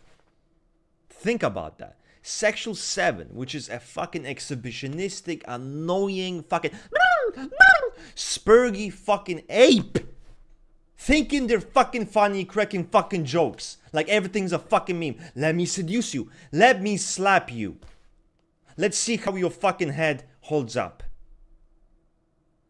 Now compare it with sexual 5. I wanna seduce you, I wanna stalk you, let me fucking jerk off. Yo, can you say that again? I didn't hear you. What did you want to do? But do you understand? Do you understand the fucking magnificent difference between those two types? They're so different. There's no comparison with the exhibitionistic class clown sexual 7, who's a charlatan. Ooh, I know everything. I know about the fucking crystals, and actually this knowledge in history, that's what happened. Yeah, I'm Don Juan, yeah, bitch, you mine. Sexual 5, fucking basement dwelling motherfucker.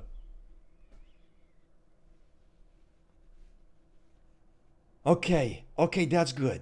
Thank you. I let that off my system. Thank you guys. That's why I love those streams. That's why I like you guys. I can, use this energy, aim it at you guys. I like that. But on a serious note, I hope that this crazy over the fucking top demonstration helped you understand the idea, which it seems exaggerated, but genuinely that's all you need to know. That's how different they are.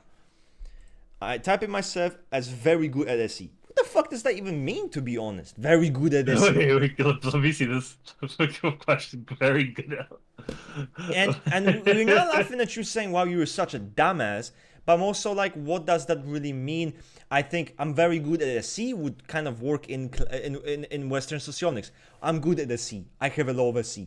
The truth is, it's not if you're good at SE, it's what's your relationship with SE. I think that's a more important question, because in classic socionics, it's all about your relationship with the different element. We all have SE, it's what's our relationship with SE? That's what you should ask yourself. SLE and ESI, I could see why you maybe might think they're similar, but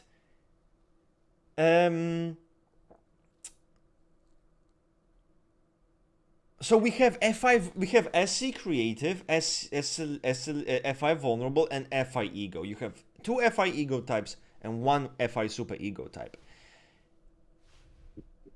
Figure out what's your approach to ethics. What's your approach to FI? You have to understand ESI is not this rigid person with morals like you know how like, oh my god, bad, good, zero nuance. Zero nuance. No, ESI is actually a very nuanced when it comes to morality and people, again, bad, good. There's this very lot of complexity within the ESI. They're not just simple like this person is bad. Holy fuck, even I'm quicker to do that. Yeah, fuck this motherfucker. My wife, well, you know, yeah, but just because he has this power that, or this, he did this, that doesn't mean he's bad. And I'm like, who gives a fuck? Let's get decapitate him. Let's just decapitate. It doesn't fucking matter at the end of the day. You know, but that's what you look for. Look at that. And also, ESI and SCE, both TI super ego. They're very rigid with hierarchies, very rigid with systems, very rigid with their positions in the system. The SLE isn't. The SLE is fully independent, fully autonomous. They play around with logic, they play around with systems, they don't give no fucks. They are truly independent. How does playing the power of the child while also having false abundance work in SP2? It's a big contradiction. No, I think you have to understand what you play power of a child because you are so spoiled. You're like a fucking princess. Imagine, yeah, you play the role of a princess, but it's like, I'm a princess. You should do this shit for me. I'm a fucking princess. You know? So they're childish, but it's this entitlement. I don't think it's a contradiction with false abundance, to be honest with you.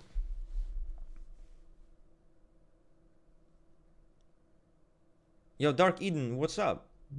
Yeah, we're ending soon, though. We're ending soon. What do you type, Paul Atreides? Says someone to ring. Social 7 LIE. Social 7 LIE. Tips for self-typing in Socionics. Read the material. Read the fucking material. I'm very skeptical you are an SLE or I'm very fucking skeptical you're an SLE. To be honest, I would fucking bet my money you ain't a fucking SLE. Okay? Already, straight the fuck up. SCE sexual 4, I could stand for that. It's possible. But SLE for you? That's kind of crazy. That's kind of crazy work, don't you think? It's a big crazy work. Come on. But, you know, I get that. Would a person still be considered unhealthy if their neurotic need was changed in a way where it's positive? A neurotic need is not positive. A neurotic need is a maladaptive behavior. Yes. Based. You know, so that's the E. Does VLFE SP7 make sense? No. There was a bit of a propaganda for a while. VLFE, SP7, no. Why would SP7, the most hedonistic, most degenerate, most fucking blah blah blah blah blah blah, be third physics? I know. Well, 1V changes third physics. Seriously, please. Best Enneagram type for VELF. What do you think, Ring? VELF. I think. Oh, VELF. Maybe the question I'm reading is wrong. Am I behind schedule? Oh yeah, I am. That's why. Probably still social too. It is probably, yeah. Yeah, probably, and you can make an argument for social 1. I've even seen arguments, very controversial ones, for sexual 4. But it's kind of honestly right now it's kind of PY-less in terms of Enneagram lists for a subtype. Is SCE creative just dressing and dancing? Why is dancing related to SC though?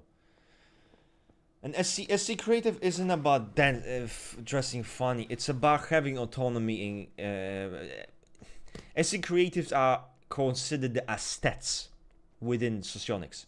LSI is literally the aesthete. And ESI, you see many ESI celebrities and singers. Their fucking aesthetics are very original and very fucking out there.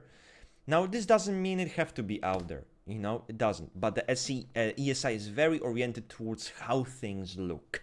That's most important. It's not, will this fucking shit be so comfortable? No. How does this look?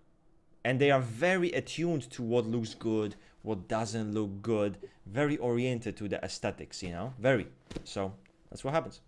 What happens when two 1Vs meet each other for the first time? They don't care about each other, or is it purely confronting? Oh yeah, when I first met Rain, butchered him like a pig. Put him in a fucking headlock, put him in the basement. Because there's no way there will be two 1Vs in the same environment. I will not tolerate such behavior. But on a serious note, this is not anime. How many times do I have to tell you guys? This is not anime. I wish it was. Because I would fucking hammer your fucking ass. But I can't. It's not anime. So, nothing happens. And I will give you something very interesting. How my experiences with 1V people were better than they were with third volition people.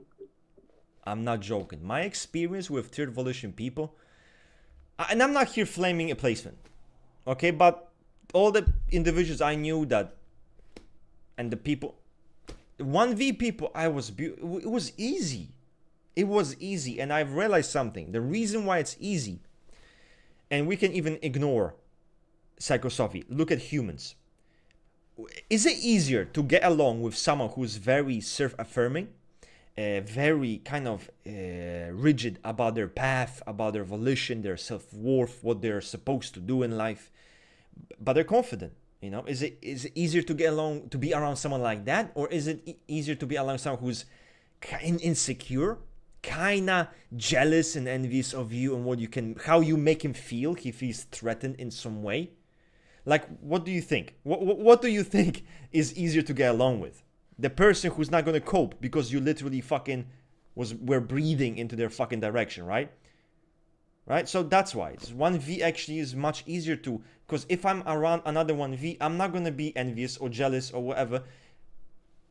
There's nothing like this. But with a 3V, oh, he makes me feel emasculated. I have a small dick. And now I need to deal with this fucking punk who apparently now changed his mind. Now he wants to fucking, be upset at me. I don't even care that you exist. The fuck's your problem? So that's the problem with some third fucking volition people. Stop being so fucking sensitive. Holy shit. Grow a fucking spine. Grow self-esteem. That's how it's supposed to be. And I find 1V easy to deal with. Because I don't need to worry about my fucking existence making this punk feel fucking small. Yes, I am sorry your father never loved you. I apologize. I would replace your father. But I have too many fucking duties. Simple as.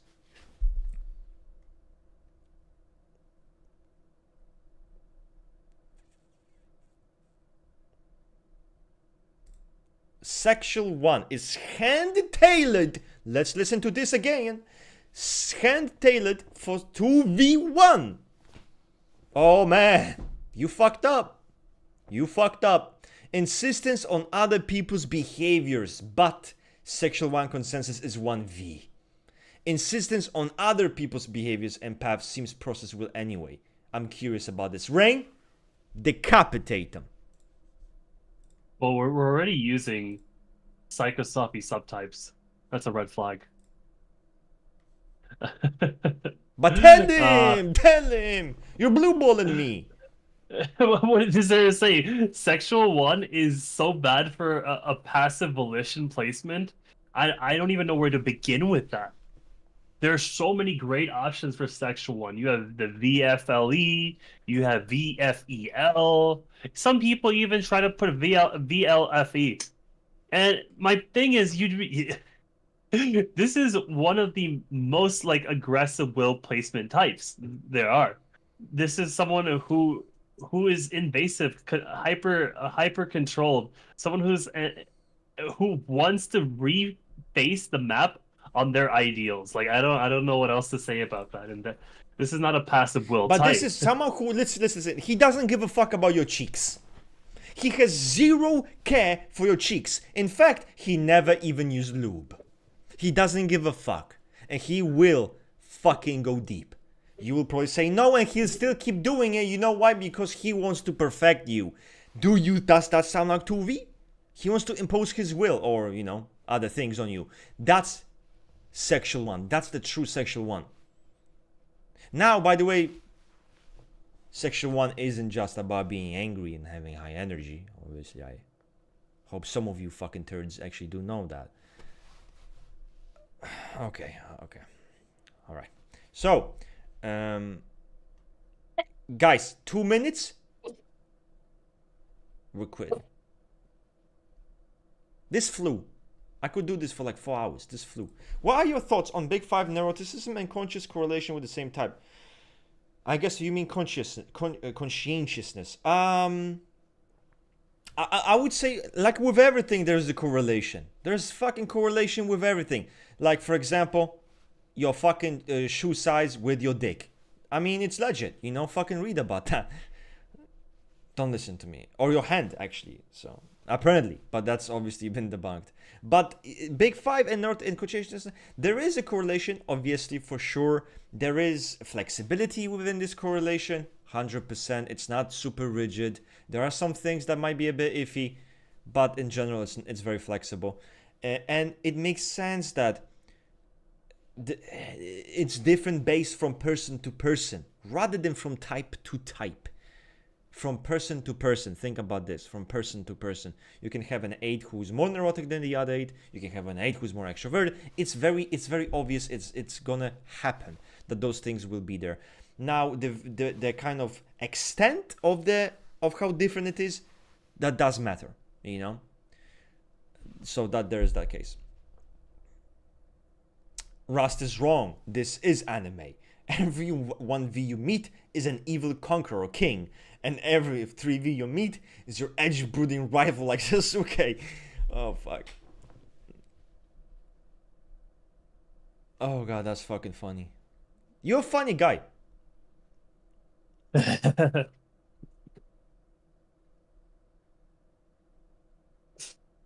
Okay, guys, listen. Have you further considered adding a growth channel? That's a good point. Yeah, you know me, right? It's like, oh yeah, that's a good idea. 20 minutes later, what? Yeah, but I'll ask around. I'll ask what the most thing. I'm also sometimes on my sexual one, screaming at everyone. Exactly, and remember, guys, if you scream. This is the guide to typing a sexual one. If you scream and you want people to be correct in anything, you are a sexual one. That's the simplest way to fucking type someone. It's that simple. Who gives a fuck about passion? It's for morons. Fixation. What the fuck does even fixation mean? There's no fixing it, okay? So, simple as yelling, okay, check. Energetic, check. Sexual one. Easy. Social one guide to type. Intellectual wants to be very right. Also social, because community. Best way to type. Trust me. Anyway, we're out, we're chows, and we are bouncers. Right, Ring? Yes, we are. And it was a good It was a session. very flowy. By the way, Durek, thank you, Durek. Let's thank Durek. Durek, thank you for the last minute replacement of the mod team. Appreciate it. You didn't do shit, but well, I didn't mean it that way. Okay, it sounds bad. It's like you didn't do shit. It's more like you didn't have to do shit, but it was great. It was great, man. Okay. Bye, people. Bye.